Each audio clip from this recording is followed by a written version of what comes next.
नमस्कार दोस्तों। जहाँ गंगा और जलांगी एक दूसरे को आलिंगन करती है, वहीं बसता है नवद्वीप धाम। भक्ति, शांति और दिव्यता से भरा यह स्थान अत्यंत पवित्र स्थल है। हरिहरा गोद्रुम द्वीप पर स्थित यह स्थान, हरि यानी भगवान विष्णु और हरा यानी शिव जी, और जब ये दो शक्तियाँ एक ही रूप में प्रकट होती है तो इन्हें कहा जाता है हरिहरा।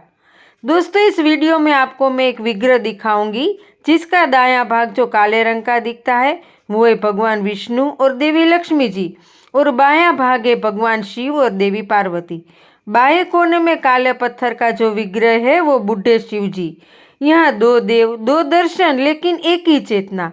कहा जाता है कि नवद्वीप धाम का यह क्षेत्र महावाराणसी नाम से जाना जाता है। मान्यता है कि यहाँ जिसकी मृत्यु होती है तब शिवजी स्वयं गौरा यानी कि गौरांग प्रभु विष्णु जी का नाम उच्चारित करते हैं और वह पवित्र नाम आत्मा को सीधा मुक्ति की ओर ले जाता है।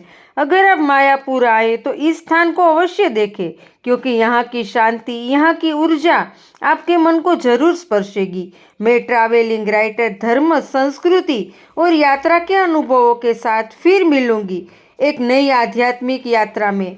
वीडियो पसंद आए तो लाइक, शेयर और सब्सक्राइब करना मत भूलिए।